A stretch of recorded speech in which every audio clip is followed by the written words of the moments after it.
What up, everybody? Welcome. What's up? Welcome to another edition of Tip of the Spear Veterans Roundtable. Mr. Scott, how are you, sir? I'm good. How you doing? Man, I'm doing well. Good to see you how- again. Yes, sir. Good to see you. Rich, how are you, sir?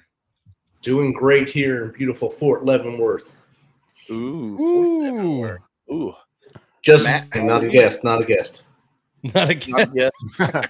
They didn't book me a room this time. Maybe next time. No. I didn't even take the tour where I got to try it out and see what it was like. No, thank you. Yeah, no, I'd stay away. I wash my hands. No, I ain't gonna- Oh, hell. So, what's been going on with everybody here? Same old same, man. Well, I mean, we just got out of the holidays. How was your guys' holiday? I had a good holiday. So Thanksgiving, did the thing with the family, got up the next morning at 04 and went to the woods and spent the weekend in the cabin up in Camp Hero, Kentucky, man. What'd you bring back with you? Absolutely nothing. It's Deer hard. deer was infernal on us. Don't lie, bro. You brought a hangover back. You know you did. No. A half-eaten box of crayons. Yeah. I did do that. Yeah. What's up, Mr. James Thornton? How are you, sir? That's So, funny. yeah, tonight's going to be a good episode, I believe. We got some special guests that are going to be joining us. We got Mr. Donald Bramer, a.k.a. DB. Okay. He is the co-founder of the American Freedom Fund. He's also a former naval intelligence officer. He is also the founder of the Bramer Group in D.C. and other things that he does. He's just not known for those. He's a Kentucky native. So Ty will love that. And then we got Carl Truman. I don't know if he's in the wings yet. Carl Yeah, Truman. he's in there. Oh, he's in there.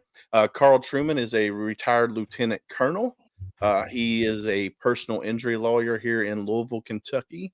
A wealth of knowledge. He's very involved in the veteran community here in Kentucky. So I'm excited to have those guys, and I think we might have a few other guests as well. I think. Rich, And you brought in the big guns, dude. I feel like we're all Yeah. gonna go to court after this. I'm gonna have to figure out like how to talk, how to answer the question. Am I getting polygraphed? Do I need to sweat? Like, what's it'll be okay though. Don't worry, I got you here at Leavenworth. I I can didn't get do you that right when I out. was in. I promise. So what's up, Rich? I don't think I haven't met Rich before. This is my first time meeting Rich. Yeah, definitely first time. How you doing, man? I'm good, man. Good to see you. See you. Air assault. Yes, sir. Man, this ought to be fun. Yeah. So Man, let's it's- why don't we go ahead and jump in and bring some of these guys in and talk to Bring them, 'em learn on. about them, see what they got going on. Yeah. Bring him on. So there he is, the man, the other myth, and the legend. Right. There we go. Oh man, I we like got that. everybody on here. All right. Party. Yeah. It's a party. Jake Holland down below. Jake Holland down below is my resident redneck for the Mystic Nation. He's here with me in Yeah. Leavenworth as well. Good evening, Listen, everybody. You Good evening. always need one of those, especially when the shit goes down. You're like, all right, we're Hell good to yeah. go. We He can. just always asks whose car we take. Yeah.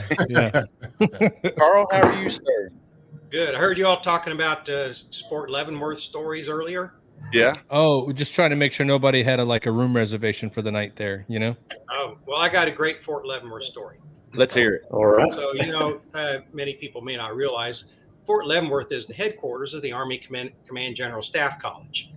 And I was an instructor I'm a graduate of the Command General Staff College and was an instructor with the Command General Staff College.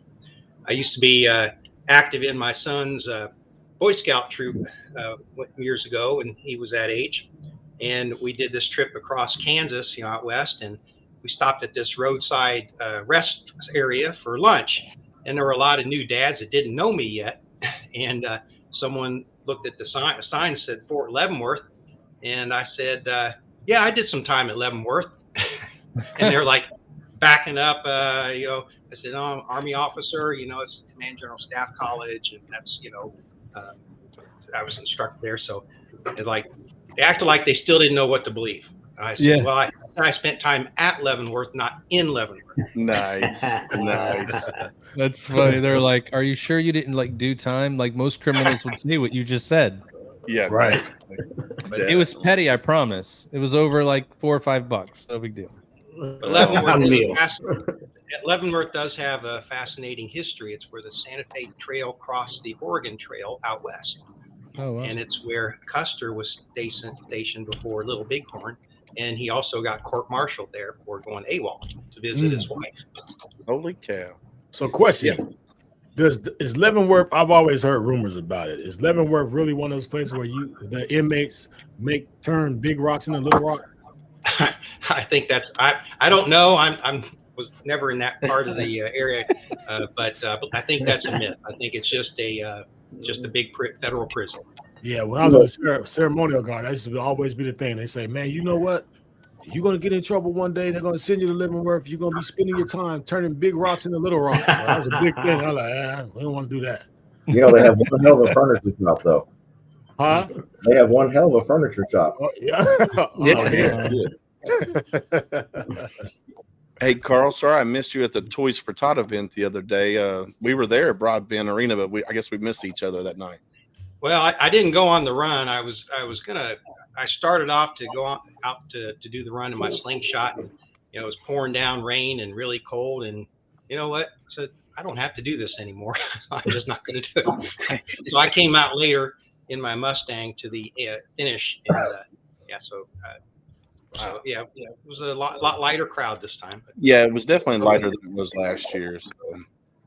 So did the slingshot have a bunch of lights and all that stuff on it? You got one of those, I haven't done all the flashy lights and stuff on it. Okay. I haven't gotten that crazy. Gotcha. Nice. All right, Mr. DB, tell us a little bit about what you got going on, sir. Well, thanks, guys, and thanks for having me. You know, this time of year, one of the biggest focuses that we have working on it is the 8th annual Manhattan's Martinis and Mistletoe. And David, you've been there with us before. Yes, sir. And it's a great event held in Washington, D.C. that highlights and really showcases not only our veteran community, but those who come together to support veterans when they come off deployment, when they leave the service, and those are just looking for a new tribe and a new way to participate around the country. We've got programs now in the Pacific Northwest, in the West, in the DMV area, and some in, whether it's golfing, equestrian, shooting, softball. It's about bringing people together and not only continuing their service, but continuing their tribe. Right. It is Wednesday, December 13th at the Mayflower. Now we've outgrown the museum that you came to, David. A few years ago, it was a sweep with win, place, and show for Kentucky. So we'll see who the winners are this year. Yeah, definitely. Yeah, we went up in 2019, and I was sitting at our table that we had upstairs, and right next to me, at a table next to me, was a sergeant major in the Marine Corps. And I looked at him, and I was like, man, he looks really, really, really familiar. I was like, so I went up and talked to him after I got the courage, after a few brown liquid courage, and went over to talk to him. Well, come to find out, he was my squad leader, Sergeant Jones, who was now Sergeant Major Jones. I was like, holy cow. So the question is, once you started talking to him and realized that he was a sergeant when you knew him, did you get into the like, oh, you're cool, man, I could talk to you? Oh yeah, definitely. He was. I mean, Sergeant Jones was super cool back then. And he was still super cool. Now it's Sergeant Major Jones. And yeah, it was a great time. And then M3 up there is a great event. They do American Freedom Fund does really amazing things for veterans throughout the country. So if you haven't checked them out, look at American Freedom Fund for sure. Yeah. So yeah, it's been good to see the organization evolve and change. One of the things that I did when we wrote the bylaws for it is I didn't want it to become one of those stagnant veteran service organizations. So I gave myself a term limit. And I gave all the officers term limits. So I think I've served in every capacity now. And this December will be the year that I go into advisor emeritus, and they're kicking me out the door. Nice.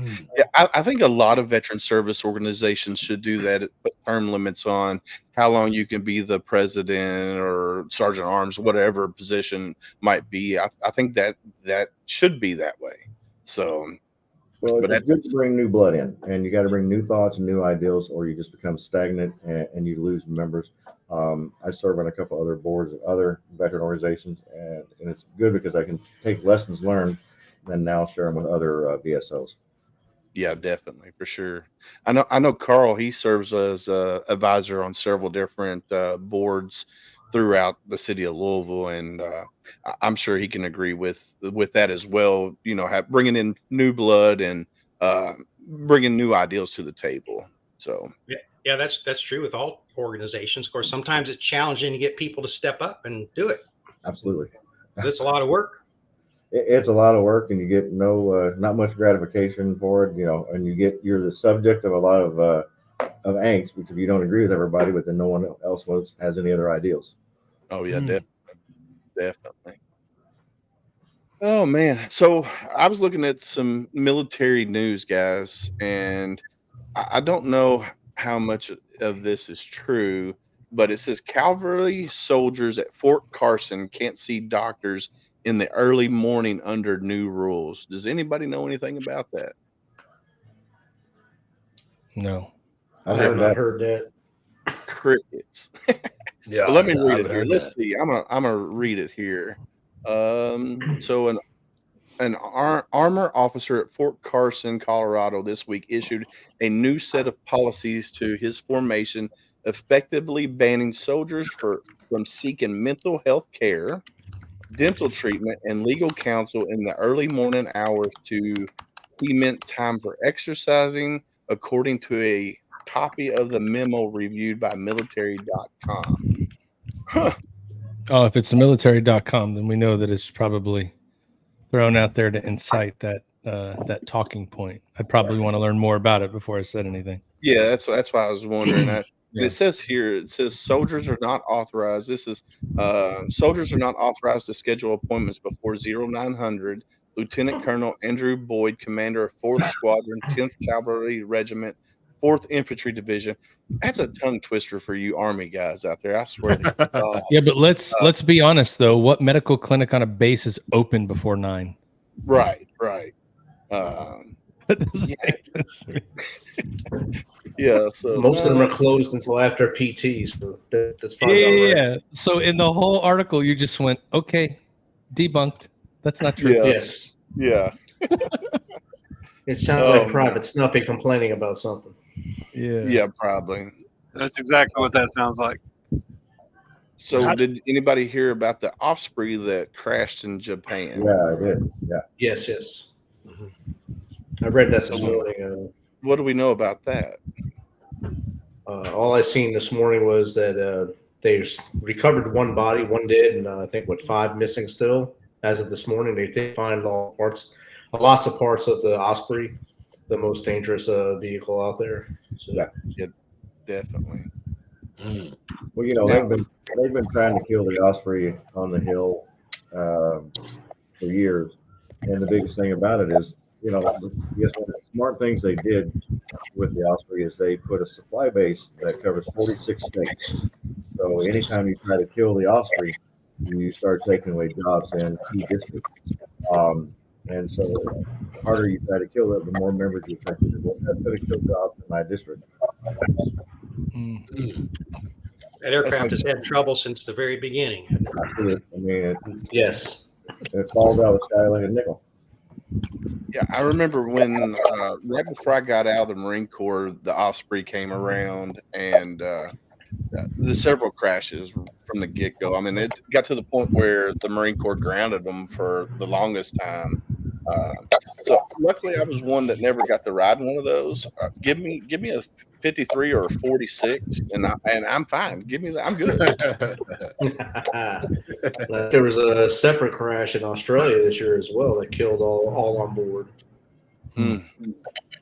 See, that's crazy right there. And that's yeah.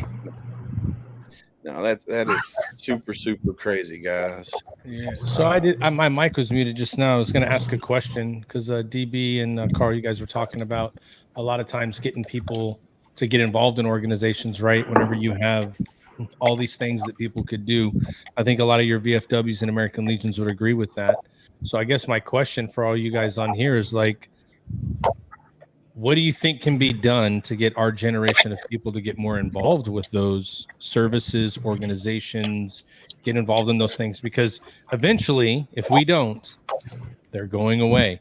Yeah. And that would be a huge disservice to the community, much less the veteran community, right? Because they do so much. All the organizations that are veteran organizations isn't just about veterans. Sometimes they also do it for the community. So I'm just curious, what do you guys think could be done to get people more involved or want to get more involved, right? Because to preface that, it just feels like it's just like the military. You've got 10% of the people doing all the work and 90% of the people are just getting by. You know what I mean? It's just the way it goes. If you're motivated and going to do it, they're going to keep coming to you. And we're finding the same thing when you get out, you know?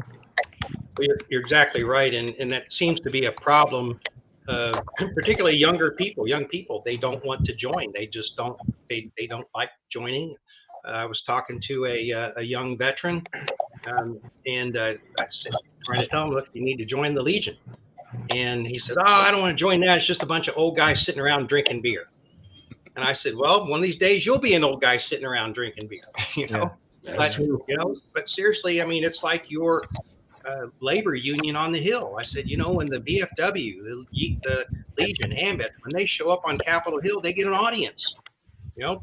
So maybe it's educating these young veterans that this is why they have these benefits, is because these organizations, you know, went to these congressmen and senators and got an audience and lobbied for you to have this. And if you don't carry the torch to the next generation, you know, it may disappear. Yeah. And do you think it's not just the miseducation of it, but do you think that people, you know, from one generation to the next, you know, when you got the older guys that are in the VFW and the Legion, you know, from the Vietnam era and a little bit after, there was a huge, I don't know, there was more of a togetherness, like a brotherhood built, right? And I don't know if you necessarily see that a lot in today's society. And so a lot of the kids that are getting out, if you compare them, in my opinion, from what I see, to what a lot of the guys on here did, you got people that are getting out after 4 or 5 years, sometimes not even finishing their enlistment, still honorably because things happen, right? But it's like they don't really realize that, like, yeah, even though you didn't do a full time, I still think some people are like, I didn't do enough time to go help, or I didn't, you know, warrant enough time to do that. And so it's sometimes it's tricky, but how would you even approach getting people educated on how that works, or what would do for them? Like, what would be a good thing to help people see what they can do to get involved? You know, I'll jump in. I think a lot of these organizations need to really take a hard look at rebranding themselves. And they need to do partnerships with some of the other younger VSOs so that they're not labeled as just being, you know, a one-trick pony where they are the old guys sitting around the bar pulling beer tabs. And I'll use what we're doing in DC as an example. Is we've reached out to American Legion and VFW, and they partner with us on some of our events so that they've got kind of I guess an introduction to some of the newer veterans. To caveat on another comment you made, Matt, you're right. You know, right now I saw a report that over 60% of our enlisted are getting out after one contract. And I heard the comment the other day from a young sailor, and I asked him how he was doing. He said, just fill in my contract, sir. And, you know, so that's I think it's morale's really bad right now in the enlisted ranks. And I think because a lot of them feel that too much politics is being brought into the military, and they don't want to be a part of it. Well, I think that a lot of people in those in today's military, you know, I retired in 2019. You just recently retired as well. You see the change of how it goes from leadership from one generation to the next. Nowadays, I talk to guys and they just feel like they want to lead, right? But if you do lead and you hold someone accountable, it's almost like being in a civilian corporation. Like, what is someone going to say if I hold this person accountable? So sometimes it comes down to, even though you're doing the right thing, you don't know if you can do the right thing. And so that becomes frustrating for old guys like us that came in a time where, you know, you do what you're told, you go into any situation where you know what you're supposed to do, you know how you're supposed to do it, and you have the leader that's leading you do that.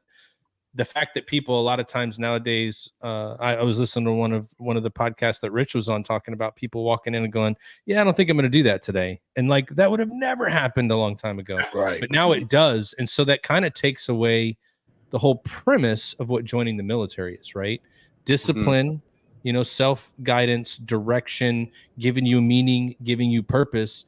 And I just don't sometimes see where people are, taking advantage of that or learning from that, right? I remember a lot of people come home from boot camp and parents going, "What did you do with my kid?" Right. You know what I mean? And nowadays they're like, Johnny's back. And you're like, wait a minute, what? You know what I mean? One of the things, Matt, I would say, and I can't fully blame it on it, but I think that a lot of that change started when we went to a kinder, gentler Navy, right? Or a kinder, gentler military mindset, because now we're catering to what the people coming in are wanting to do versus what they need to do. To be brutally honest, the military you have to look at what the military is and why people go. If you're joining the military for education or you're joining the military for travel and things like that we're telling them, when you really think about it, that's really kind of the wrong reason to join the military, because there's so many other things that happen or that you have to deal with that are real life that the military entails that causes you or needs you to have that militant mindset, right? That militant, knowing how to take orders, knowing how to get up, make your bed, knowing how to be on time, knowing how to do things, because if you don't do those things, people die, right? Our equipment is not put together right, or you know what I mean? So when we went to more of a kinder, gentler way of doing things, I think it took a lot of the sting out of what the military was. And I can't fully say that that's to blame for, but I think once we started going that direction, we've seen a lot of change. For sure. Perception, though, too. Parenting, right? Helicopter parenting. Don't let kids make decisions. Make sure that they get through everything well. There's no adversity. It's not hard. Everything's good. And I think a lot of people, once, the kids that do decide to join the military, get into boot camp, right? And now it's hard. And now you're not doing everything right. And now you have to make a decision. And now it means something to make this decision, and it's on you. And so we push a lot of there's a lot of mental struggle with that. But, the days of rub some dirt on it and go keep playing, they don't do that anymore. And so now when they're getting in, I think that's part of the problem is they just really truly don't know what to do. They're not prepared for that. And, RDCs and drill sergeants and all these people running boot camp, they're old guys. So when they see these, they're like, really? You can't do it? What are you talking about? And so the way they were trained is the way they go at people to train. And so some of it could be like a reteaching, but it's just how things are moving as a whole. It's like we've got to find a balance to get it, because like DB said, retention is horrible. Me and Scott, we came from a recruiting background. We retired as Navy recruiters. That's what we did. That was our career. And now when you're looking at recruitment and talking to those guys, like Chuck has it on there, the recruitment standard is getting lower. But here's the reality. If you don't lower the standard, you're not going to get anybody to join. So you're in you're right now. It's the lesser of two evils. Right. We need the people, but the people that can go aren't coming in. So we're going to try to find the people that we can bring in. But then there's all these things societal that are getting in the way as well, right? That makes people ineligible to join, or they can't do things. They used to tell us, 10% of the population can join the military. 8% of that is willing to do it, and only 3% qualify. Good luck. So I guess one of the things that I've brought up that I've tried to push on the Hill for a couple of years is creating some form of, national service, whether it be military, a domestic Peace Corps, or faith-based. What's your all's thoughts on that? So I'm gonna jump in here. Me personally, I think everybody, if you turn 18, you should either join the military. I highly believe that. Like my daughters, they're 15 and 16, and they're both thinking about joining the military. I think we should have everybody in the United States join the military, whether it be a 2-year or a 4-year contract. A lot of countries out there do it, like Korea. Everybody has to serve in the military there. I think it's something that we need to do in this country because, like Michael says there, our military has gone soft. Israel does a phenomenal job with their service. And, Germany as well. One of the most impressive intel units I ever saw was an entire unit, and they were physically handicapped, but they were intellectually gifted because they were able to observe imagery in ways that people don't look at because they had a different insight from it. And it was amazing just the way that they did that, but also they, for the wartime action, the conflict that Israelis suffered constantly, they had a lower per capita PSD than we do because of the support that their families give. Mm-hmm. Yeah, one of the buzzwords that I hear all the time, especially as an employer for young people in particular, is work-life balance. They got to have work-life balance. No, I can't work. I can't work this weekend. I got to have my mental health time. I got to have my work-life balance. And I try to say, look, if you want to be successful, if you want to run a business, be an entrepreneur. There is no such thing as work-life balance, but I'm just I mean, part of that comes from what those kids see today, though, right? Work-life balance. They pull up TikTok, Instagram, Facebook, whatever, and they see these young kids their age, and you can Google them. They're making millions to make videos, but what those kids don't realize is that person's putting 60 hours in a week to make those 10 5-second video. Like, there's work that goes into it, but the perception of it is it's not. And it's fun, like work-life balance is, I mean, what do you mean by that? And that's the thing. Ask them, well, what do you mean by that? They'd probably go, well, work-life balance. Yeah, I hear you. Yeah. Explain it to me. You know what I mean? I wonder if that is spilling over into military life.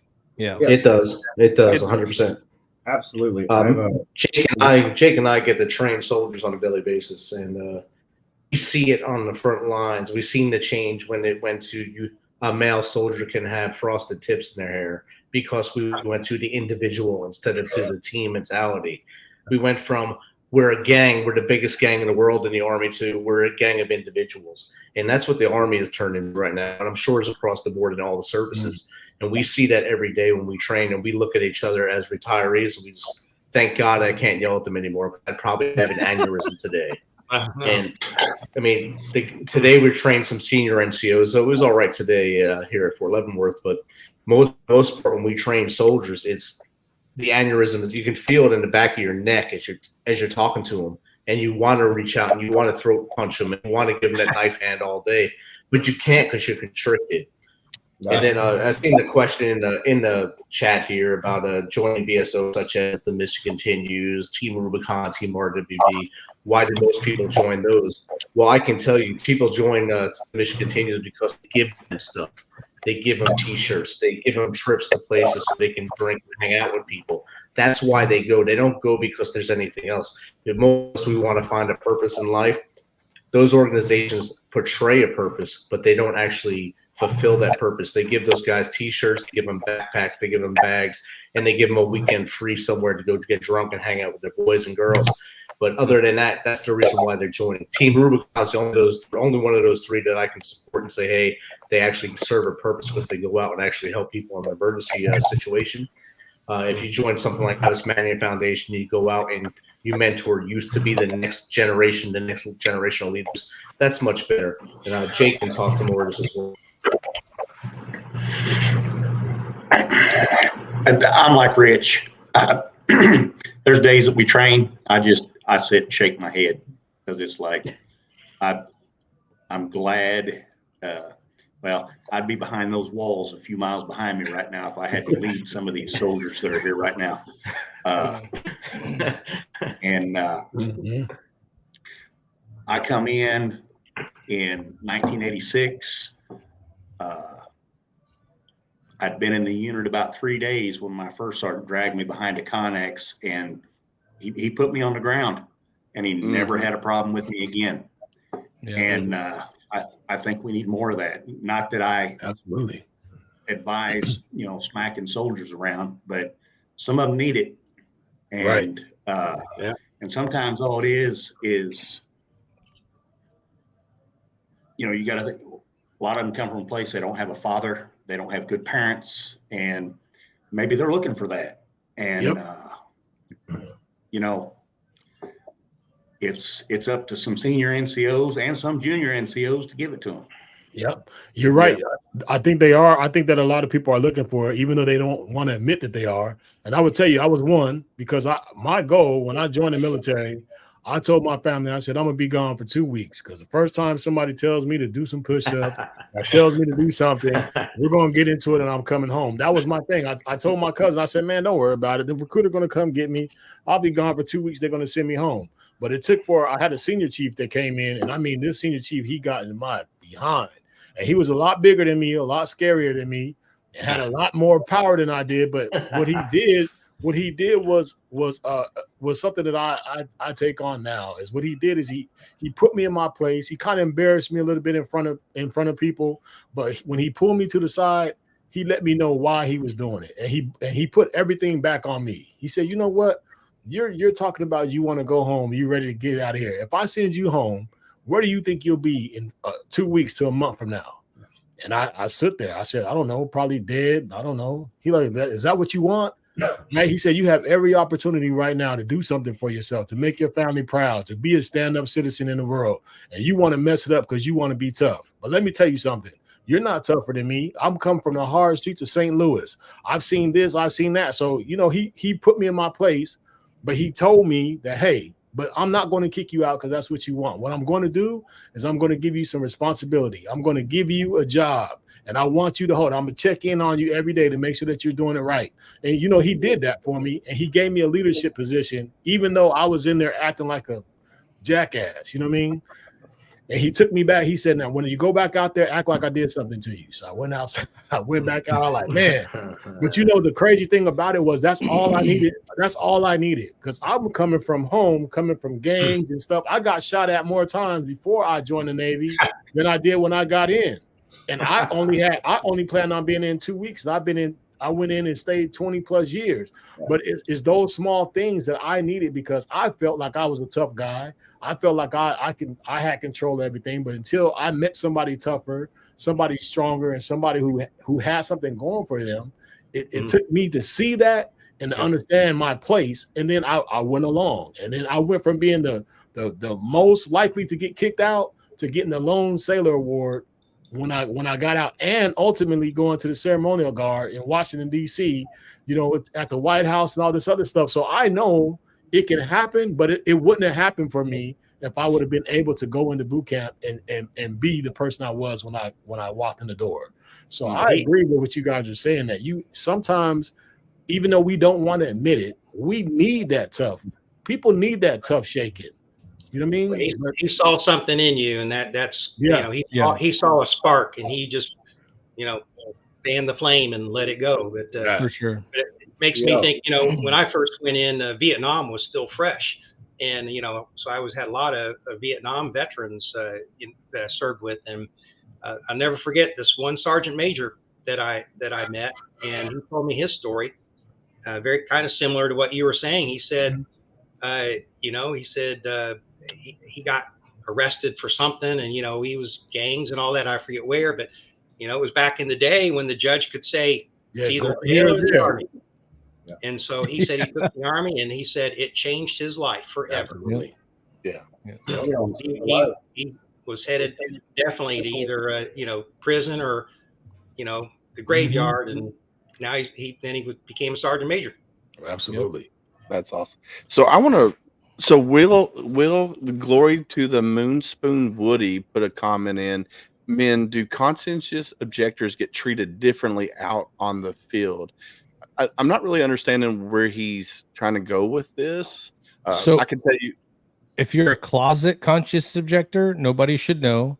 But if you are a conscientious objector, you're probably not in the military, because you can't join with that. There's a question on the sheet that says if you check yes there, you can't join, because you have to be willing to protect your country. We get it, like morality and things like that come in, but there's a specific question for that. But I'm sure, to Will's point, there's people that get in that they just don't check the box, right? Right. But and I can tell you, I don't think in the 6 years I was in the Marine Corps, I ever came across somebody who said they were conscientious objector. Well, that's because they're Marines and they can't pronounce a word like that. Right. I'm surprised you got that one out just now, dude. That was good. Hey, did you have Siri point it out to you before you said it? You muted real quick? Yes. Yeah.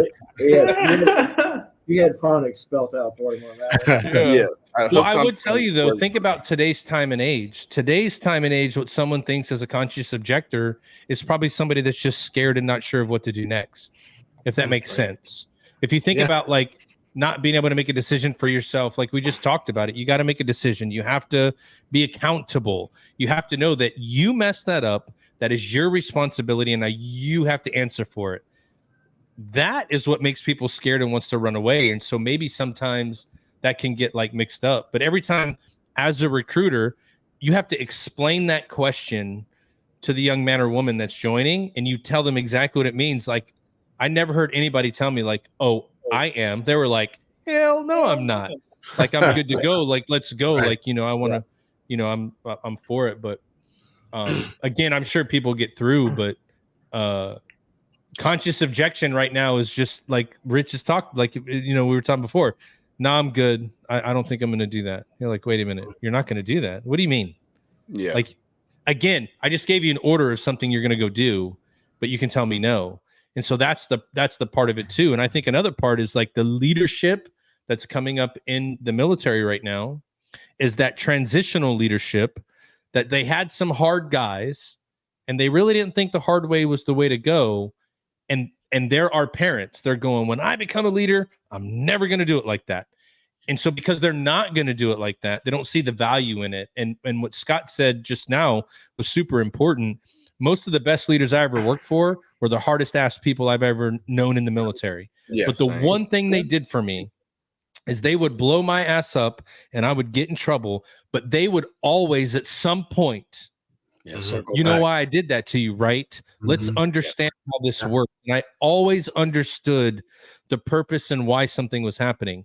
Sometimes I figured it out on my own when they give you all this responsibility, and then later on you figure out they were just setting you up for the next level, right?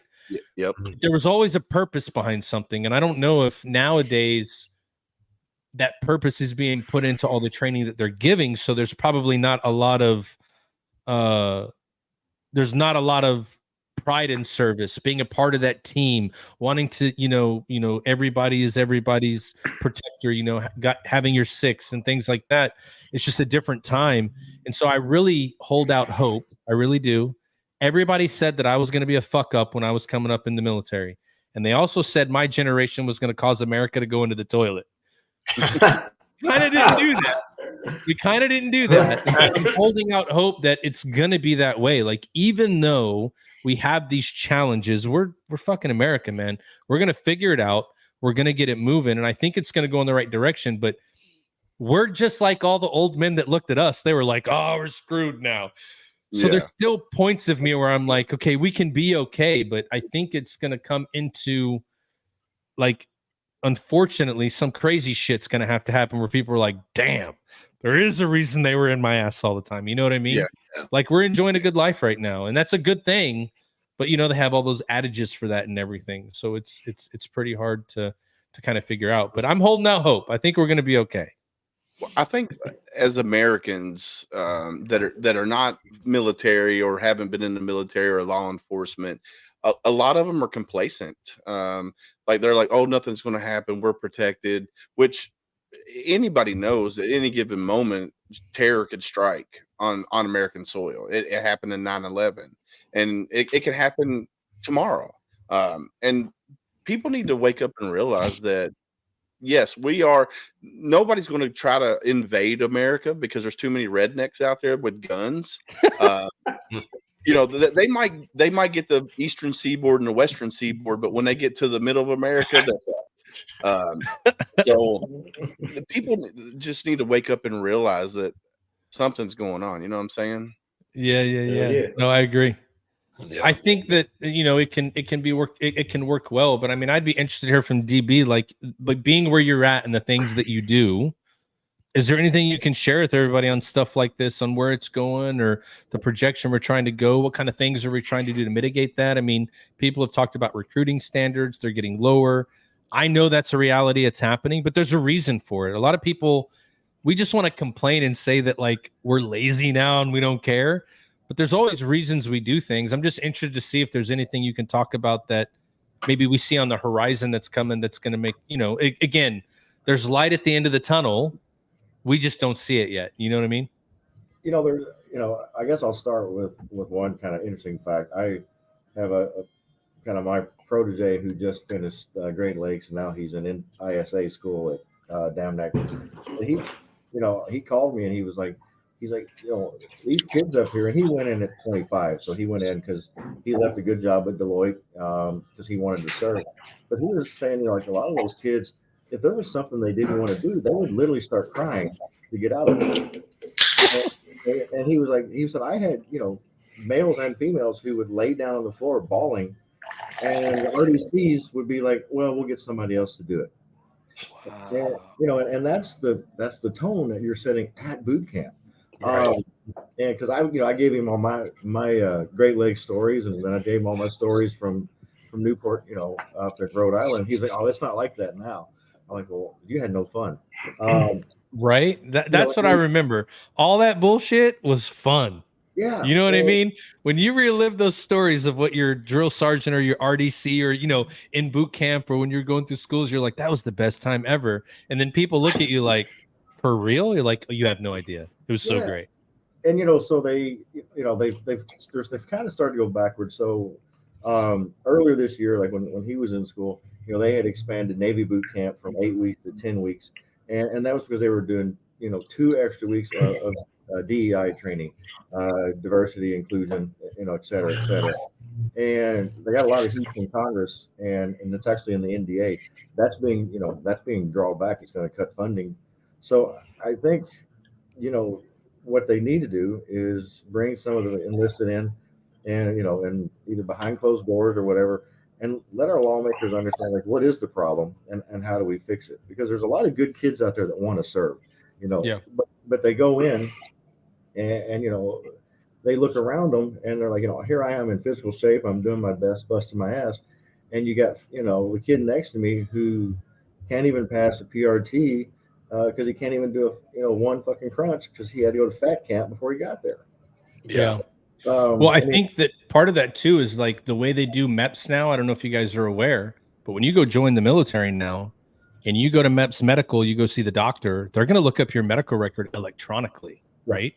So anytime you've gone to the doctor, anything you've done, they can see it. And nowadays, the just the adage of today, from what Scott and I saw when we were recruiters, the big thing for us was asthma. Like if you had asthma, you couldn't join. You had to be free from an inhaler for 18 months. The doctor had to talk to you. There was a whole like reason behind that. Well, today, what's going to happen? Anybody that's gone to mental health counseling for any reason, which is an important thing to do, it's a disqualifier. Yeah. So just because your parents got divorced and now like I really want to go talk to somebody to make sure I'm okay, can't join the military because you went and saw a counselor. Even if it wasn't bad, you went and saw them. You know what I mean? It's like the whole thing too with like tattoos, if they're too big or too much. We hold all these rules and have all these things in place to disqualify people. And I used to argue with a lot of people when I was in recruiting. Like you would have people that make, you have these standards come out for certain jobs. And you would call the program manager and go, I know you wouldn't be in the military today if that was the standard. So how is it that you're going to change that and hold everybody to the fire in that when you yourself never had, like we gave you a chance or whatever it is, you know what I mean? Like you were given a chance. Somebody gave you a second chance to do something right, but now you're going to hold that against somebody. They can't get in. Like that's the most contradictory thing in the world and completely like against what the military is all about, taking those people, giving them second chances, serving your country. And it just feels like right now we're in this like black hole space where things are so lost. We know where to go, but the path to get there is like we're being bounced around in a pinball machine and it's not going, in one direction. It's sometimes frustrating to see, but I think COVID had a lot to do with this. A lot of the kids that I work with today, and even the ones that we try to recruit for our firm, and I bet Carl sees this, they don't want to work because why work when you can telecommute, work from home? And it is about that balance, or what's my title going to be? Who the fuck cares? Sorry. Yeah. I've never had a job. Am I going to be in charge? Absolutely. It amazes me, but how many hours do we work? Well, you work to get your stuff done. And I, and a lot of, I think the corporate world hurt us because, a lot of these big companies would tell these kids, well, as long as your laptop's on, we'll count that as as a billable hour.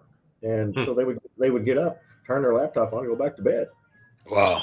And and it's so much that they even created apps that would move your mouse as if you were there. Never heard of it.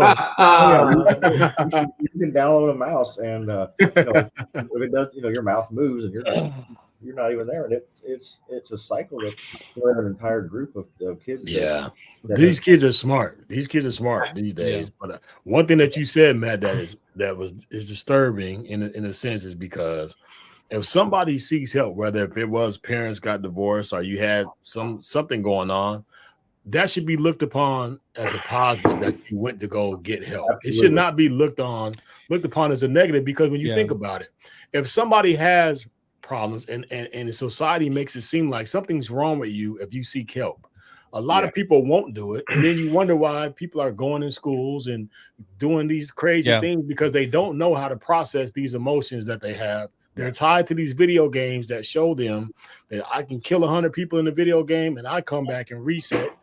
You know what I'm saying? That they don't see the blood and gore. They're desensitized by a lot of that stuff, but they're not getting the help that they need. A lot of parenting and stuff now is done by video games and iPads and, iPhones. It's not the same kind of parenting that we had. So there's a lot of people that are running around with all of these AI mentality. Yeah. But I mean, that's the thing, Scott. If you look at it, dude, turn on the TV, bro. Right. How many TV programs can you watch before you see 3 or 4 commercials in a 30-minute period about you can call this person and get help? You can call them and get that. You can call this person and get this medicine to help you. It's medicine, counseling. And what it is exactly what you said. It's let us give you shit so that you can function. Don't ever try to go through it, because, going through it and learning something from that is not good. We'd rather make the money to do this. That's a different topic for another day. But that's our society, and that's the problem, right? So all those kids are encouraged to do that. But then when they get in the military and they've got an older guy like me that's their first sergeant or their chief, and they're like, I got to go for a mental health day. I can tell you right now, there's people in the military that are like, what do you mean? Or, oh, really? You got to? And then they give them this stigma that makes them go, oh, well, I guess that was a bad fucking request. I should probably never do that again. And then it sticks with them. And so there's like a bridge that needs to be built, right? And I'm going to tell you right now, guys like me and everybody here, we're probably the worst for that bridge, because some of us know we got to cross it. We're not going to do it. We're just not going to do it. We're going to stay on this side because I'm good, but I know you can get help. You know what I mean? It's like it's very tricky because it's accepted in society now, but not in the military. And we wonder why we can't recruit people. Well, I don't know. Maybe you should change the 1960s standards, bring them to today, and we might be okay. You know what I mean? So I have a question for those people with more of you that have more recent experience, because I retired in 2009, so it feels like a century ago. But I've always felt that, and it may be more in the officer corps, that the tolerance of mistakes, in peacetime is zero. Like, you screw up, you're either going to get relieved, you're going to get a bad OER, zero tolerance. Of course, then in wartime, there's, more tolerant, mistakes can be made. And of course, it all depends on the chain of command. There's some leaders who, say, if you don't make a mistake, you're not trying. But then, so I'm kind of wondering, has it shifted back? Is the military now a zero tolerance of mistake environment? Or how is it? I'll answer your question there, sir. It really depends on where you're at, and it depends on the command climate. I'm good friends with a CW5 at in the 160th, and he said things are so bad over there right now. He said he constantly tries to fire warrant officers, get them relieved, or his pilots or whoever, and nothing ever comes of it. But then there's other units that, if a PL screws up bad enough, they're out. They get moved to a battalion or brigade staff position and sit there until their term is up. So it really depends on the command. Yeah. See that? Hey guys, have a great night. I've got to bail, but thank you so much for having me. Thanks, Have a good DB. night. Talk to Great you, meeting, brother. DB. You too. Yeah, I think that when you look at how that works today, it's completely what Jake said. It's a command structure, but I think it's more of a leadership structure, right? It depends on the leadership that you have. It depends on how they've been trained. It depends on what's important to them, and we all know that from service to service, it's different, right? Coming from the Navy and where I was at, me and Scott were both in the Navy. We were both chiefs, and when you get to that chief level in the Navy, for everyone that knows, right? Like that's a completely different mindset in the military than other services, right? You send your chiefs through a program in order to bring them into that senior level leadership to be able to be the bridge between the junior enlisted and the officers. So chiefs in the Navy are training your junior enlisted to get the job done, but they're mentoring and developing junior officers. And so if you don't have a strong chief that can go to the officer and be like, hey, here's the deal. We need to have a talk professionally, right? Then you have that officer that's, and I saw it in the Navy. There was officers that didn't believe in chiefs, but they never had a good chief. They never had a chief that would go out there, cover their ass, get it done, get people to go to work. They just never had that confidant that they needed, I guess you'd say. But then when you had the leaders that did that, even back when we were, to what Jake said, it depends on where you're at and what you're doing. I went to a couple of recruiting districts in my career because I did recruiting for the longest. And I went to one, hot fucking garbage. It was a mess. There was no morale. Everybody was upset. It was a dumpster fire from day one. Then I go to the next place and I was like, holy shit, what happened in here? Completely different. The atmosphere was better. Everybody was happy. It's the same job. And everybody had the same complaints. We work too much. We do too much. It all came out on the command service, but the leadership and the importance they put on things was a little bit different. And that allowed the senior level leadership to focus in on things they needed to with the junior enlisted to be able to make sure that their morale was good, if that makes sense, right? I don't think you're ever going to have a change in that from generation to generation. It's just going to happen, but I don't know. It'd be interesting to see how it goes going forward, right? Because there is a lot more change than we've all experienced in today's military from when we were in. Yeah, that's been 2 years since retirement. Speaking of Navy, it seems like I'm constantly reading about senior officers in the Navy being relieved. I don't know what's going on there. That, of course, you don't know why, but there's been a long push in the Navy when I was in that officers did not see a value in chief initiation, is what we call it, right? So when you go from a first class E6 to a chief petty officer, you go through what they call now induction. It used to be initiation. It was called CPO 365. It was called transition. They've had many different names for it, but it's basically ANOC, BNOC, Senior Enlisted Academy on steroids, 6 weeks. Let's turn these guys into leaders that understand how to work with the top and the bottom. But what happens is there's a mix of Mustangs that get in there that were chiefs before, that probably had a bad experience in their transition to be a chief petty officer, that they were like, it doesn't even matter. They're just doing bullshit. And then you've got officers that never had a good chief, and it happens, and they don't see the value. And so what they're trying to do is completely take that away. And the result is junior level officers doing dumb shit and getting in trouble because their chief's not there to go, hold on. That's not the decision to make. Let's work through this real quick. And let's make sure we make a good decision. And then it's also, are we training the chiefs of today to have that mantra or have the ability to make that decision, right? Do the chiefs have the level of accountability and the reins to do that job? And so there's a mix of both because, there's, we got this side of the story, we got that side of the story. The truth is in the middle. But anytime you see a lot of people being relieved in the Navy, it's a chief's mess problem. 100%. The chief's mess is either not together or the chief's mess is ineffective. And that's where leaders get relieved. That's where junior sailors get in trouble because that management right there that keeps the whole thing moving. And there's a phrase, chiefs are the backbone of the Navy. They keep it running, right? Yeah. Because of the up and down leadership formation. And so I would tell you that, in my opinion, that's why you're seeing a lot of junior officers getting relieved, is because they don't have. These are commanders and chiefs. captains that I'm talking about. Same thing. They don't have that. Chiefs, it doesn't matter if you're an 01 to an 06. Like, you have that command master chief, or you have your senior chiefs, or you have whoever it is that give you that guidance, right? Like, I have a couple of people that, I hold dear that I served with.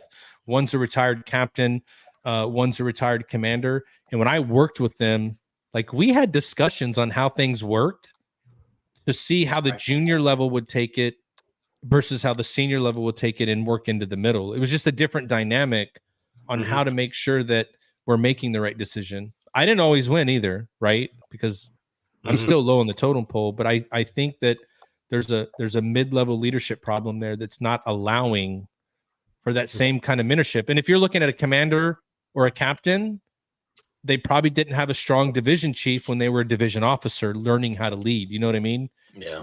There's always, you can always go back to that a little bit, but that's what I've seen in the military. I might be wrong, but when you say like the Chiefs and stuff are the backbone of the Navy, and you really put that into perspective, if you take the backbone away from anything that has a backbone, it's not going. You know what I mean? It really can't survive or move the way it needs to move, and it just goes back to the part of, when you take away the core things that are those disciplines, those bumpers, those lines.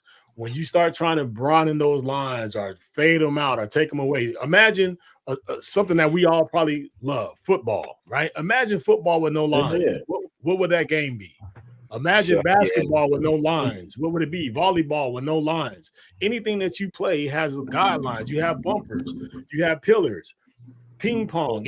If you're out of bounds or you're in bounds, when you start playing with those lines and you start wondering why all these other things are happening, stop playing with the lines. Keep those lines firm. Keep the direction straight, and the problems will seem to go away. But again, we're so busy trying to water down things to make it easier and lighter for this new generation that's coming up that don't know how to deal with problems. They don't know how to deal with things because we give them everything else to deal with it except for the straight foundation and stuff that they need, right?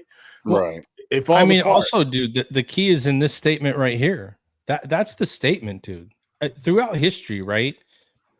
Hard times, Great Depression. Right. People came out of that bitch and they were like, we got to go to work, right? We got to work it. You got to go to work.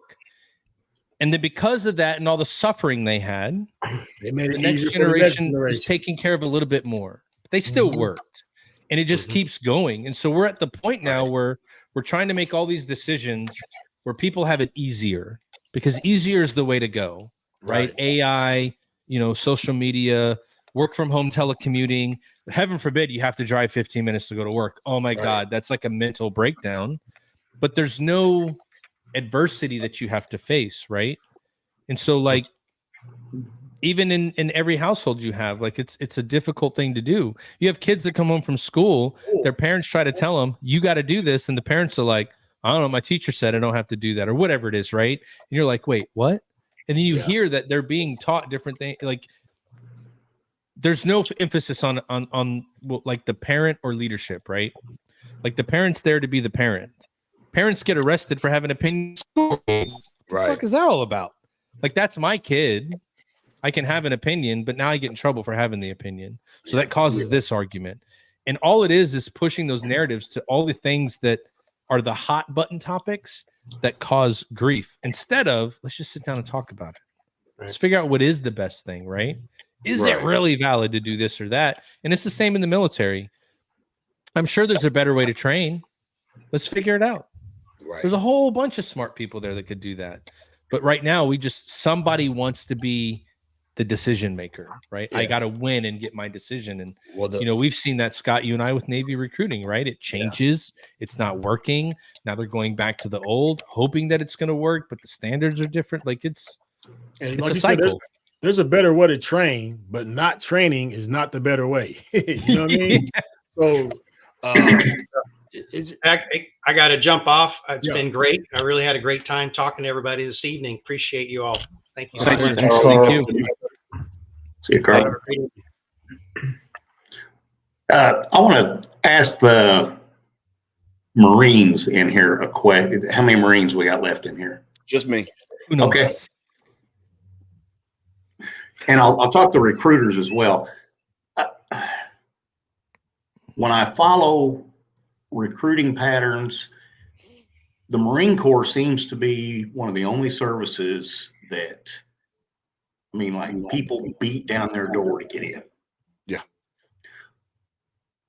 What do they do? How can you share that with other services? And also, I took my niece to join the Coast Guard. Okay, they don't recruit.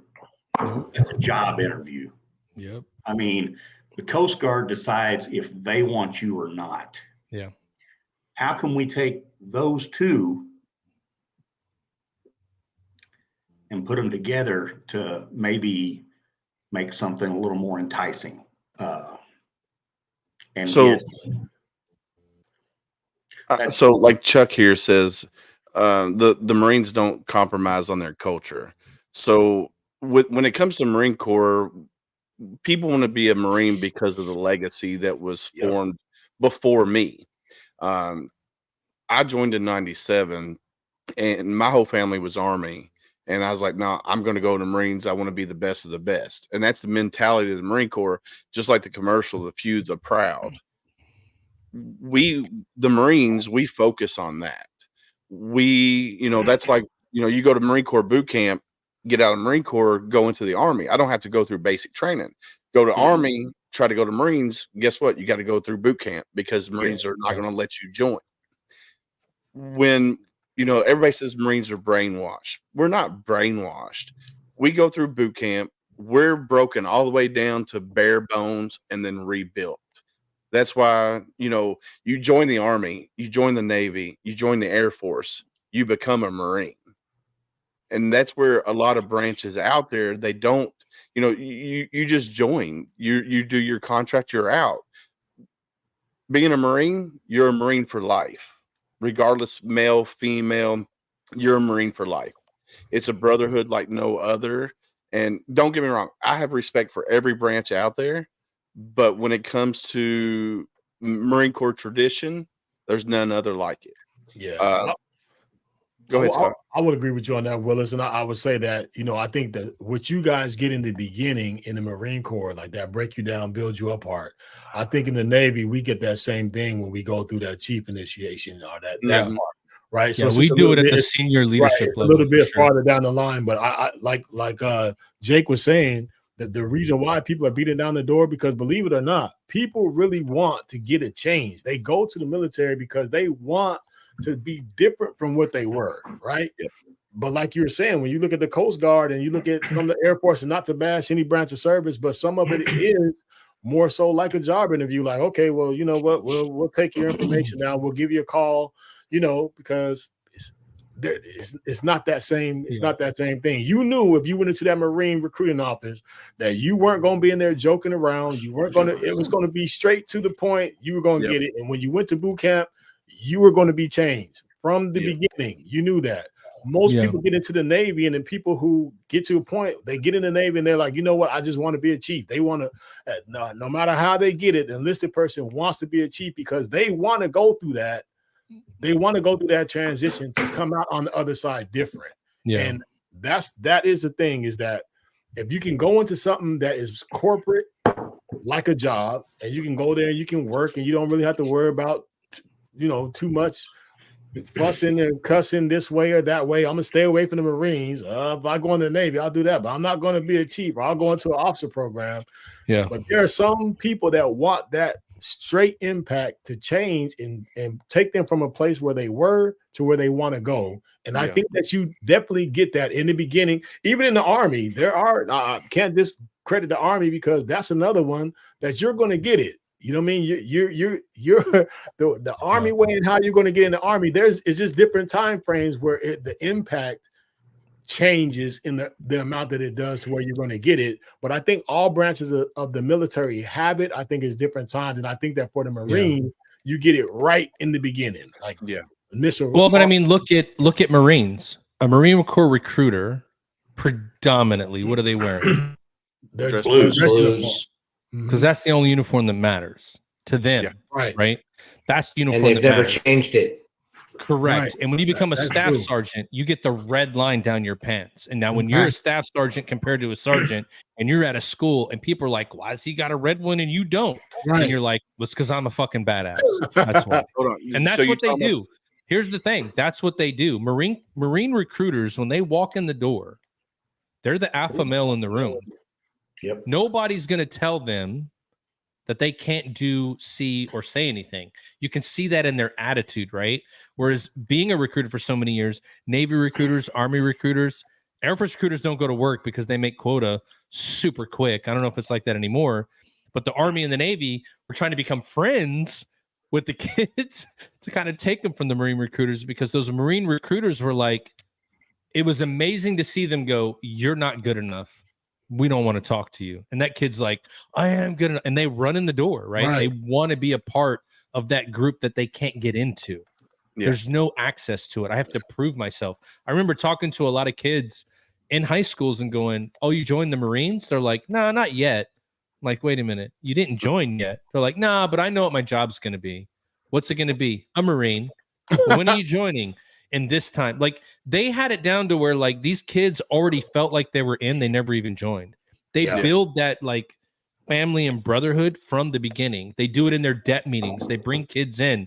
They do physical training. They do the pull-ups. Like, those kids, when you see them in the front of the recruiting station, you're like, that dude is joining the Marine Corps. I can tell. You can change how he walks and how he tans, you know. It's just a difference. And to what Scott said, all the other services do that in a different time period part in their career. Whereas the Navy, it's where you're at the chief. And so, like, when you know, Ty, we've talked about it before. Ty was like, man, I saw some chiefs and I was like, what the fuck is it about these Navy chiefs?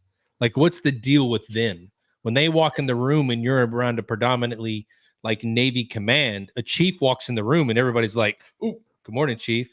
The Divo walked in, they're like, good morning, sir. But the chief got more respect. Like, what's that all about? And it's the timing by which you do it. You know what I mean?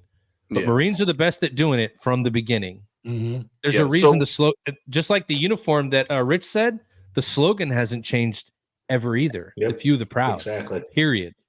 Yeah. What are you going to say, Willis?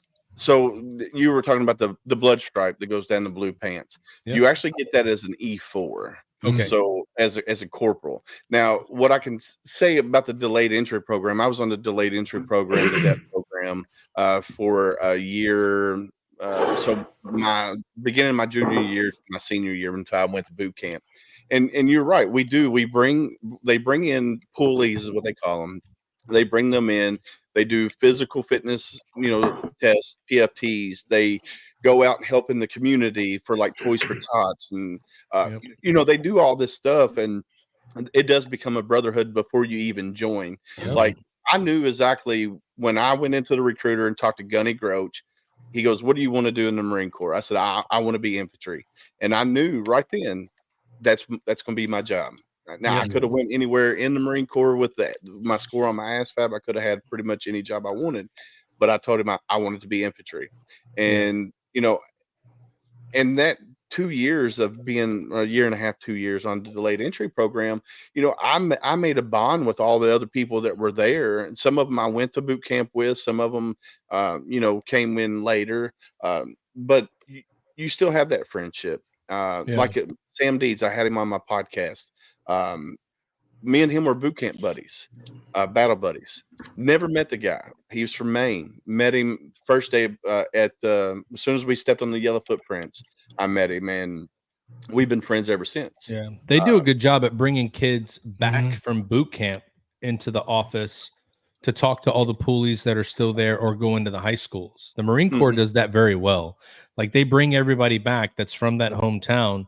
Yeah. The Navy just is like, you want some free vacation? We won't count leave against you if you go help your recruiter. And so like half the recruiters are like, bro, just go home. You ain't going to do nothing for me.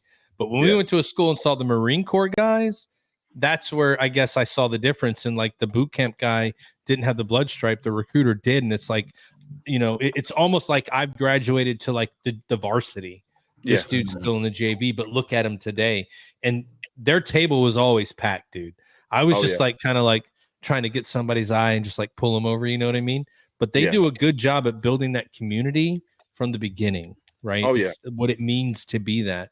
And they've stayed strong to it too. I think that's the biggest key, is they don't change slogans, they don't change uniforms. We are the Marine Corps. This is what we do. And we're not going to, you know, change that. Whereas the Navy and the Army, they've had uniform changes, slogan changes, things are different. You know, there's a very consistent branding to the Marine Corps. I think they do that good. Well, that's like with I just saw something on one of the sites. The Marine Corps was trying to figure out new PT gear for the Marines, and after 3 years, they couldn't change it. So they just canceled the whole change in the. So now it's back to the silkies and green on green, which is what it's always been. I knew we did it right the first time. No need to change. No need to change. And you got to keep it simple, stupid. Yeah, for sure. And that's what, you know, the Marine Corps, you know, like I said earlier, we're a brotherhood like no other. And I'll never knock the Navy. I'll never knock the Army, Air Force, maybe Space Force, because I don't know anything about them. But it's the Air Force on steroids. Yeah. So, and then go back to your point with the Coast Guard. Are they really? I mean, where do they fall at when it comes to military branches? So they're Department of Homeland Security, but they're legit a job interview. If you want to join the Coast Guard, you're going to mail them your shit, and then they're going to tell you can come and talk to us at this time. They normally have one recruiting station for a region, and they're very, very selective. It is hard to get into the Coast Guard.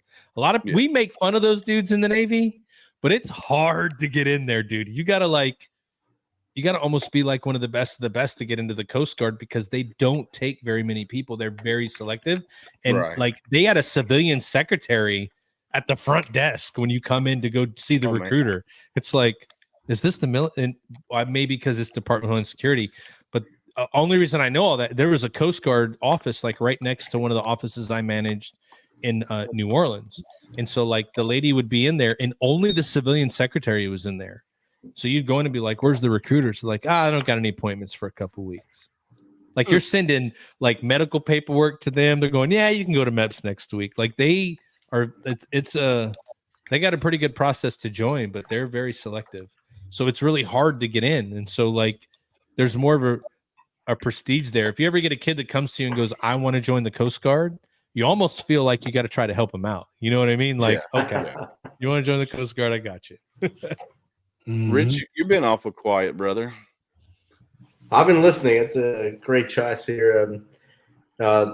Listening to the Marine Corps stuff, I agree. I mean, they have not changed anything over time, and the perception of brainwashing is always there, of course. And I fought with the Marines in Ramadi as an Army guy. It was the first time I got to interact with them on the ground level.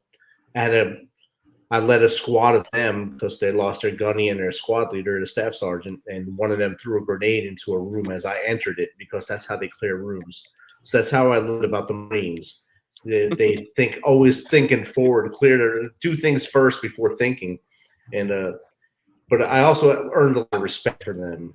When a man goes down or when their brothers go down, they don't quit fighting, but they also don't forget their brother that's on the ground. They make sure that brother gets out of there and everything is collected. So I make fun of the Marines all the time. I know I have a crayon factory building for them right now, and that's something we all do for the Marines. But because we have to keep you under our arm, make sure you guys are all right and leading that straight and narrow. But I do agree that it's easier to recruit for the Marines because their brand has not changed. Right. We in the Army since 2001, I think we've 4 different uniforms since 2001. That's just our regular duty uniform. Dress uniform, I think we've had 3. PTs, I think we've had 2. Yeah, I think you guys have gone through 2 or 3 in that same time as far as duty uniforms. Not as much as your dress uniforms. But And our slogans too, like Matt saying, our slogan has changed over time, over and over. It changes. Now we're back to that be all you can be stuff. We're going back. They should have never changed that one, bro. They should have never changed commercials. Yeah. Great commercials back in the days. Was stupid. Yes. Yeah, we loved when you guys had that one. We were like, listen, Army of One, you know what that means, right? You're gonna be the only one, dude. No one's there for you. They'd be like, like I'm just saying, you could accelerate your life, or you could be the only one. I don't know. Yeah. It was a hard. That marketing plan was horrible, and it failed. I'm pretty sure it failed pretty horribly.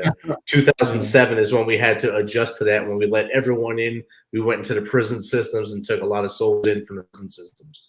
And those are the leaders now in the Army. Those guys who came in 2007, those are the ones who are leaders now. So it's hard to look at the leaders now in the Army and think, where did they come from?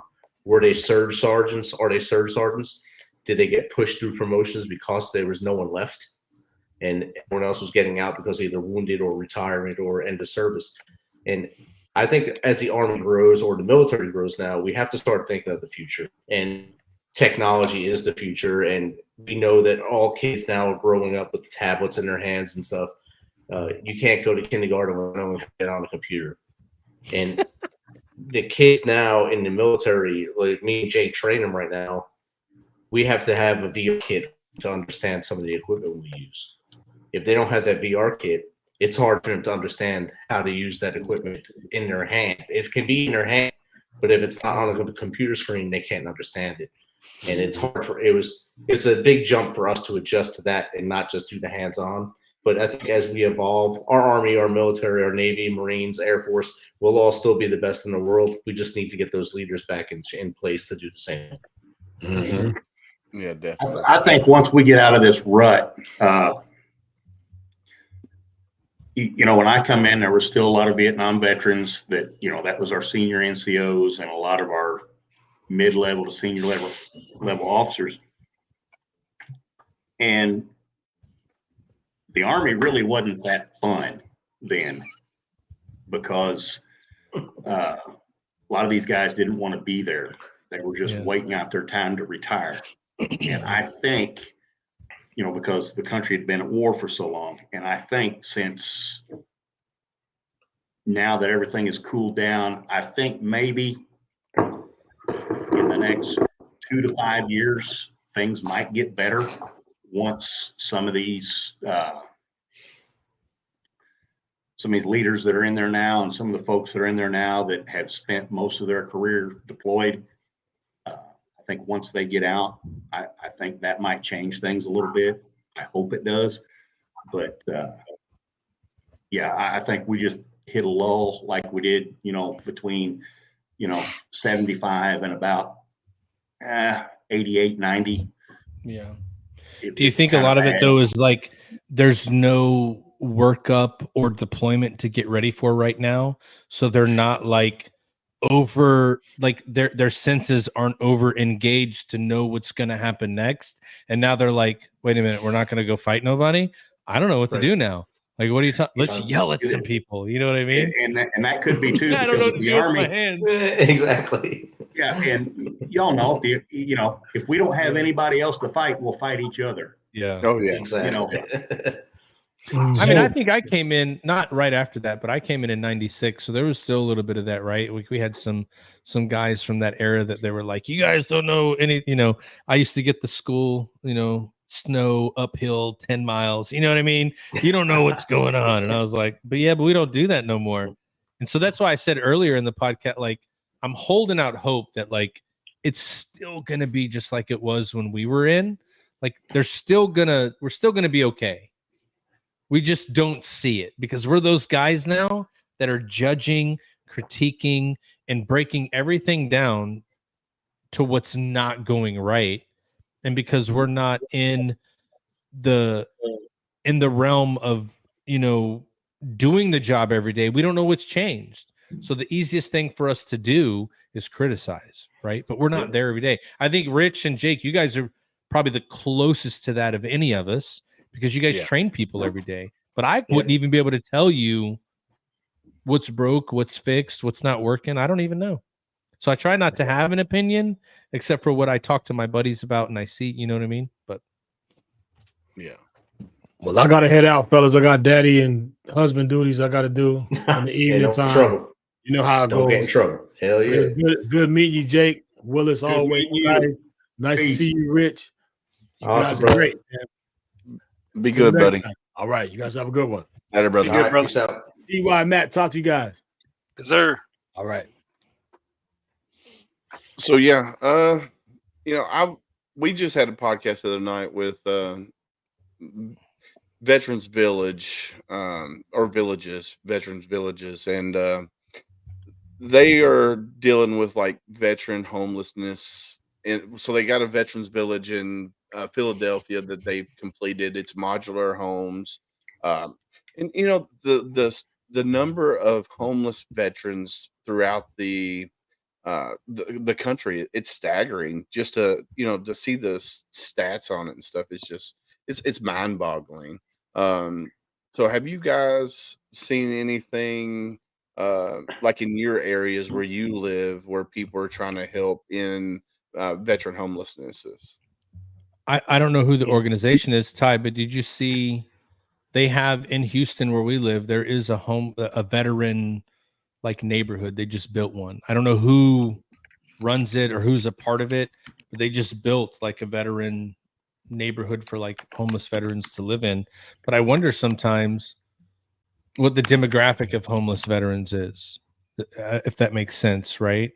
Were they career guys? Were they not career guys? Did they just do a couple years?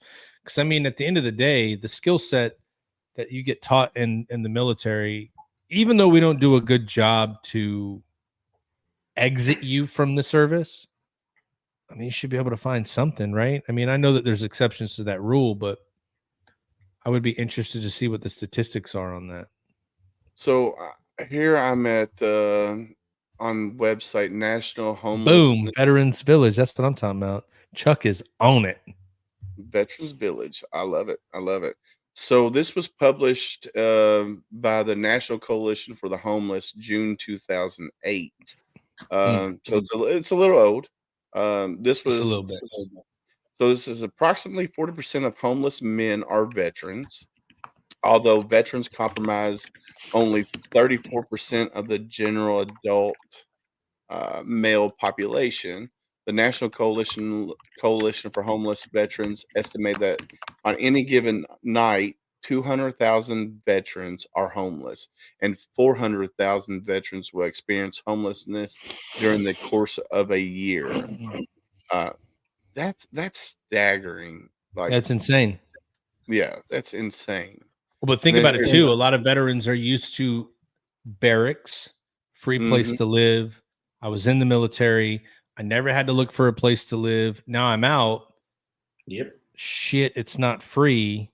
What am I going to do? You know what I mean? So there's probably a lot of overarching. And that's what I'm saying. Like, even though we don't prepare you the best to get out of the military, you still have a skill set to be resilient, right? Yeah. That's what we do teach.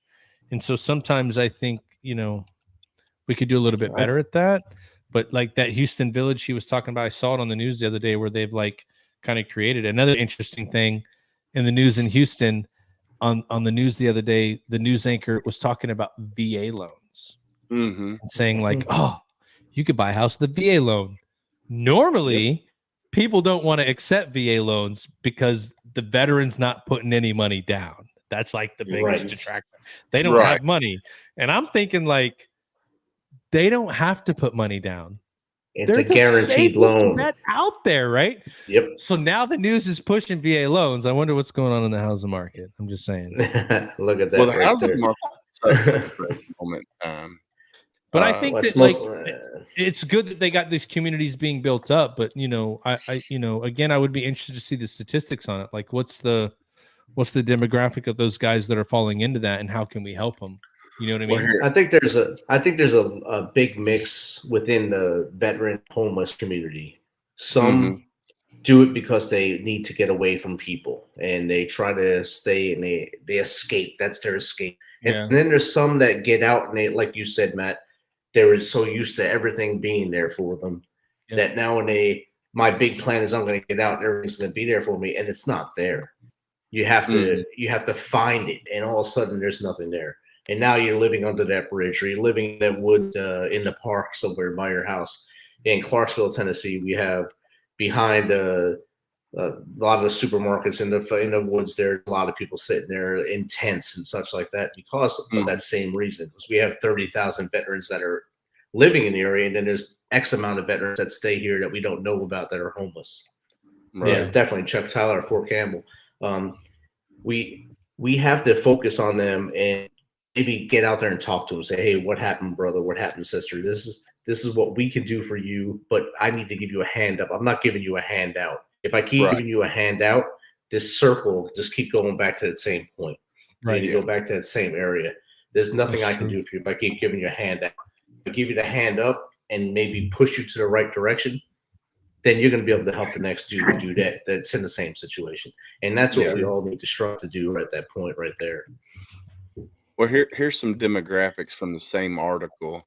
Homeless veterans are more likely to be white, better educated, and previously or currently married than homeless non-veterans. Female homeless veterans represent an estimated 3% of homeless veterans. They are more likely than male homeless veterans to be married and to suffer serious psychiatric illness, but likely to be employed and to suffer from addiction disorders. Comparisons of homeless female veterans and other homeless women have found no difference in rates of mental illness or addictions. Minorities are overrepresented among homeless veterans. 56% are African American or Hispanic, just as they are among the homeless population in general. However, there is some evidence that veteran status reduces vulnerabilities to homeless among Black Americans. Black non-veterans are 2.9 times more likely to be homeless than white non-veterans. So yeah, it goes on. So it's well, what I mean, if you look at what you just said there, Willis, that we've always said the military is just a microcosm of society, right? Just because you're a veteran doesn't mean that you're not still in the society that is America, right? So if it's like 20% divorce here, you're probably going to have the same number, a little bit more in the veteran population, but that's because there's less veterans to pull from. But if you compared them side by side, it would be almost the same, right? Yeah. And so the thing that we do, though, the thing I don't like about a lot of articles is they push with the negative, right? I didn't hear you say anything in there.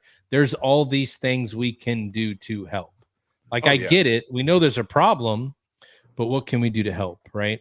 And so I it's sad and it sucks and it's horribly bad, but there's not enough, what can we do to help people? That's why I like doing stuff like this with you guys, right? We have people in Kentucky, Texas. I don't know where everybody else was from, but I mean, it's like, hey, this is what we can do to help people. So this just shows people that it's not just in one place, it's in multiple places. Yeah. We teach you in boot camp to be resilient, like I said already. You're in the military, but don't forget that just because you served in the military doesn't mean that you're going to have that same mindset as what you would think a veteran is, right? Like, think about your average celebrity. If you see him in a movie, you think when you meet him in public, they're going to be this funny, cool guy, right? Then you meet him in public, you say something to them, and they're like the rudest person ever. Yeah. Probably because 100,000 people a day are trying to get their autograph and trying to take their picture, and they're just fed up with it. So they're not the same person that you thought they would be from all the movies you watched. And it's the same with veterans. Like, just because you're a veteran doesn't mean like you're at the tip of the spear, excuse the pun, right? But at the same time, even if you're not, there's still something we can do to help. You know what I mean? Because even if you're not that veteran that's resilient, the veteran community bonds together, and we should be helping each other to get there. And so I just wish that we had more education on what we can do to help. I think transition is a big deal, like getting out. And I would tell you that I don't think transition for senior level guys like all of us is one of those things that you should say is an issue, because let's be honest, We taught sailors and Marines and soldiers, and we mentored them. And we should have probably done a little bit better of a job of transitioning ourselves. Mhm. But these kids that are in for 2-3 years, forced out for whatever reason, if all they know is that for 3 years, they probably should get a little bit of a better path to get out, right? There should be something there, and what that is, I don't know. Maybe we create something. I'm ready if you guys are. There Yeah. are Let's do it. organizations out there, like KY Valor. Then you got Indiana Vets, and then you got Mission Wisconsin, and there's others. I'm sure there are, but those are the ones that I've interviewed on my podcast. And what those guys do, they take military members who are transitioning out, and they help them create a resume. They help them, guide them, and find them jobs. And they even work with veterans that have been out for 20 years. So like when, I guess it was 2018, that law came about where your military service now will translate into the civilian sector. So prime example, like my stepdad, he was in the National Guard for 20 plus years. Well, when he got done with that, he wanted to go into telecommunications, which is what he did in the Army. Well, they were like, well, your experience that you had in the Army doesn't translate to the civilian sector. Well, as of 2018, now your military service does translate. And that's where KY Valor, Mission Wisconsin, and Indiana Vets, those guys, they help the transitioning military members become, I don't want to use the word productive, but productive members of society. They're competitive in the job market, right? They're gonna showcase them and put them in the front, and that's part of the deal. Is how do you become productive, competitive, and able to get a job? The problem is you're getting out of the military in a month, and you haven't done shit to look for a job. You don't know what you're going to do. You haven't prepared, but you have all of your senior level leadership telling you, do you have a plan to get out? Are you sure that this first enlistment is done for you? Because I don't know about you guys. I was there. I said I was getting out in 5 years. 5 years came fast. I didn't know what I want to do when I grew up, and I stayed longer. Like, I get it, but if you don't have a plan, like, what are you going to do? You can't just, this isn't something you just figure out. Yeah. And I think that's where that equals into, like, you have more homeless people and people who don't have a place to live. And because once they get out, the drill sergeant, the first sergeant, their company commander, their chief isn't there going, hey, you got to do this today. They're like, oh shit, I got to do it on my own. And then that's where some of that problem comes in. But I like that they have those organizations out there to do that. But can we get that into the transition classes? Yeah. Like, let's really talk about writing a resume. Like, I don't give a damn about how it all this other stuff works. Like, I went through TGPS in Texas. I had to go through 3 days of Texas Workforce Commission required training for the job labor force. None of it applied to me. None of it was going to help me get a job, but the state of Texas requires it, right?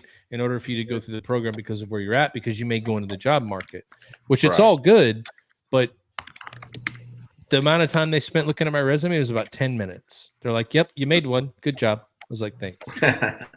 Well, I do know that, like, KY Valor, Indiana Vets, and Mission Wisconsin, those guys actually travel around the country. And what they do is they go speak to military members that are getting out or close to getting out. And those guys, they try to get them to come back to Kentucky for one, or Indiana or Wisconsin. And, they partner with all these corporate entities and jobs throughout the state of Kentucky or Indiana, and say, well, try to entice them back to whatever state they're from. So they do travel, which is pretty cool that they do that. I was going to ask you that. Yeah, so it's a really good program, and it's just it's something that is needed because, like you said, there's I'm gonna use me as a prime example. My plan was to do 20 years in the military, if not more. I did my time in the Marine Corps, got out the first time, 4 years, 2 months. Talked to an Army recruiter. 9/11 happened, and got recalled back in. And then when I got out the second time, I went back and talked to the same Army recruiter, and I had it set up. I was going to go to Germany for 5 years.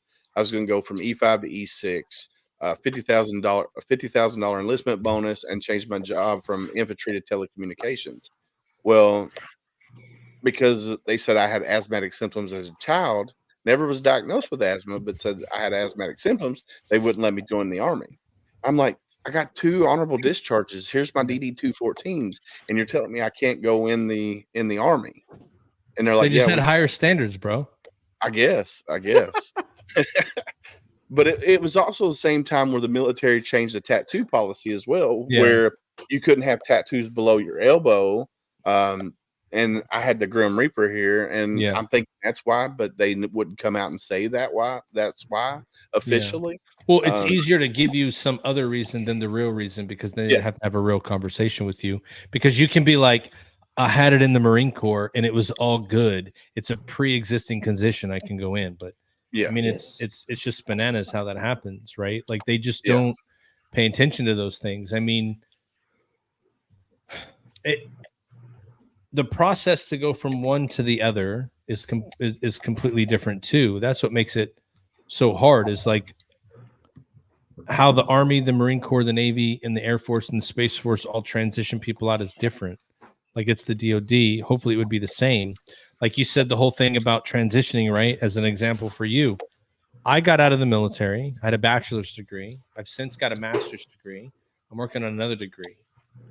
Doesn't equal more money for me compared to the other people I work with that are in the same role. Like that degree is not looked at any different. But I've been told my entire life, if you have a degree, right, the degree is what you need, right? So I went and got all the degrees. Yeah.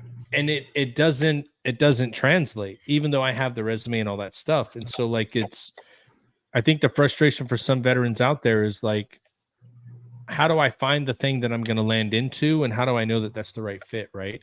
And this, to be real, like if you know somebody, you'll be good to go. Just like in the military, I know the supply guy will be good. If you don't know the supply guys, you're going to be cold that night. You're probably not going to be hungry too. But you know, it's figuring it out, and I think that's the part that's helped me so much is the network of veterans that I know, and each of us reaching out to each other and getting opportunities for each other to go into those different places. Now that doesn't happen for everybody, but I think people should still understand you got to continue that tradition of having each other six, right? You say at the end of your podcast, that's my company's is Got Your Six. Like we need to have that importance on everything that we're doing, and you know, helping one person at a time is what's going to be important. We all know somebody that's hiring for something, maybe. Yeah. Do we know somebody that can fit it? And at that point, it's like just trying to connect them. You know what I mean? Because sometimes, like I remember when I got out, I applied to a whole bunch of jobs. And it didn't work. I couldn't figure it out. I didn't know what to do. Yeah. I was like, this is crazy as shit. I should have got out 10 years ago. You know what I mean? Like,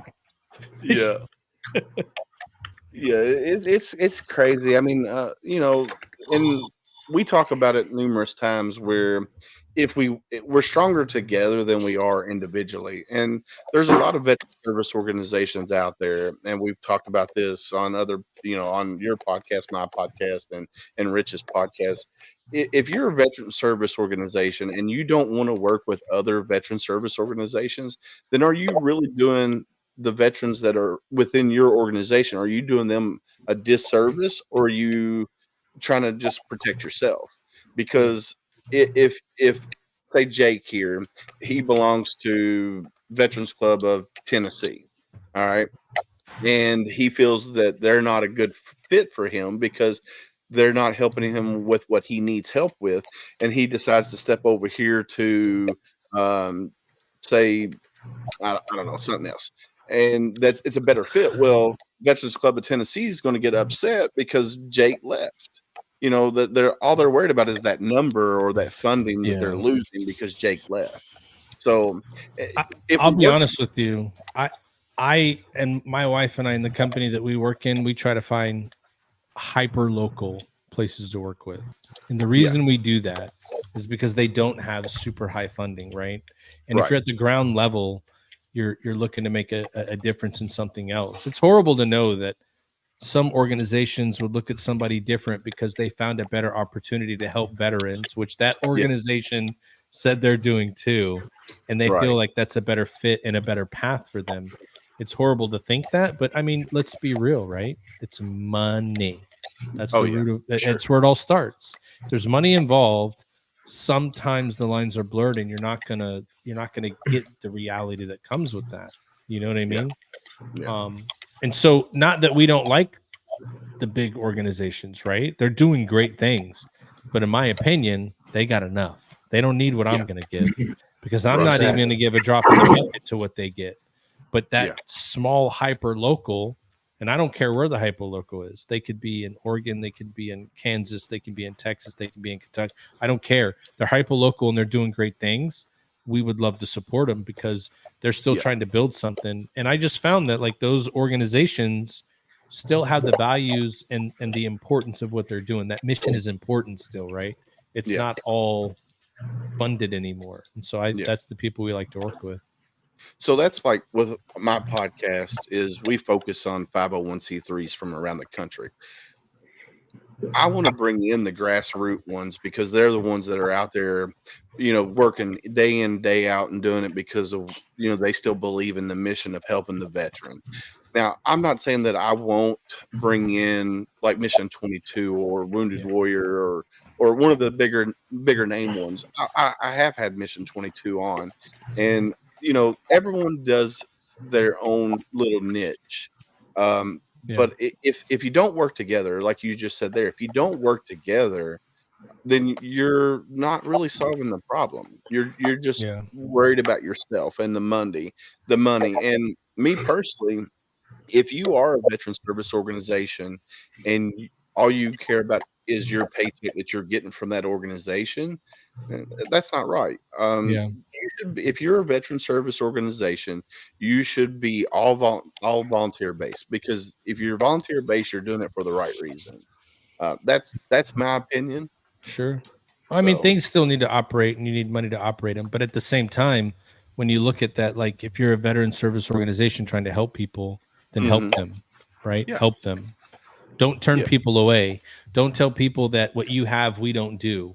Then connect them with somebody. This is what I wish some of those organizations would do. For anybody on here, how many different units did you guys work with to get the shit you needed? A bunch. We may not have it, but they got it over there. So we're going to go get it from them, and we're going to barter and trade to make sure that we can still do what we got to do.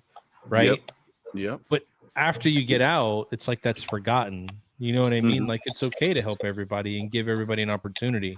Like you should just care about the person, not what you're going to get from helping the person. You know what I mean?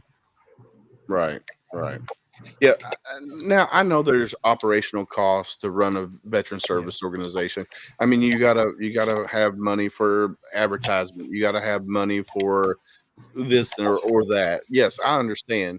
But what I was talking about getting paid is if you're vice president, or whatever position on the board, you shouldn't be getting paid to do that. You should be a volunteer based. That way you don't get a paycheck. That way more money goes back to the veterans that you're trying to help than your own pocket. That's what I'm thinking. So no, for sure. I mean, but again, like the money that comes in helps it operate, right? It helps you give more to that. But I think the problem sometimes, Willis, is people that go into these organizations, they turn that into their job, right? Yeah. So now that's how I feed my family. That's how I pay my bills. That's how I do what I got to do. And so in order for me to do that, I got to make this money. In order to make this money, I got to do these things. And these things equal grabbing all these people to do different stuff. And now it's become a job for them. Yeah. Whereas in the beginning, they probably volunteered, right? But they were so good at it, just like in the military. My man Ty was so good at what he did. People were like, we need him. Let's go get him. Whatever it takes, we're going to bring Ty with us and we're going to be good to go. And so it turns into I'm needed, right? Like I almost am like celebrity status, right? So you need me to do what you do. And I mean, we're human, dude. That stuff takes effect into the brain. It makes you think a different way. And, every single thing starts with a good intention. Oh, yes. Everything. Yeah. No, I somewhere down agree the with line, it doesn't, you know? So, you. But that's when You just got to think about it that way when, like you were saying, Matt, sometimes it becomes their identity instead of their mission. Their mission is to help people, and it becomes their identity. My identity is to help people. And tonight we have touched a lot of subjects tonight on this, our second Veterans Roundtable Tip of the Spear. Great show tonight. I think, Willis, you put together a great panel tonight. And I also think we need to start wrapping it up. It's almost 2 hours. If anyone's still listening, we've probably lost them, or they're poking their eyes out right now. So I think we should just go around the horn right now. Ty, you have not said anything tonight, brother. Jump on in here. Give us some of your final thoughts, brother, and then we'll go around the horn. Yeah. Every unit I was in the Army was the absolute best unit. I never had to borrow anything from the Marines, the Navy, or the Air Force or Coast Guard. All my mental health has always been top notch. All my soldiers always want to do all their work, and we accomplished every mission we ever had without a single fail. That's how I remember my career. No, just joking about all that. The reason I don't talk that much is I love listening and then forming an opinion based on what I've heard. And basically what I've heard is a lot of us have been out for a while. And I mean, it's very possible that the 20 years that we spent at war is the reason why people are so not good for the military right now, because they didn't have to learn how to shine boots. I came in '98, and I had a very short stint of learning, the shining boot phase of the Army, where you're literally doing sergeant's time training every day, all day, because that's what you're doing. You're training for everything.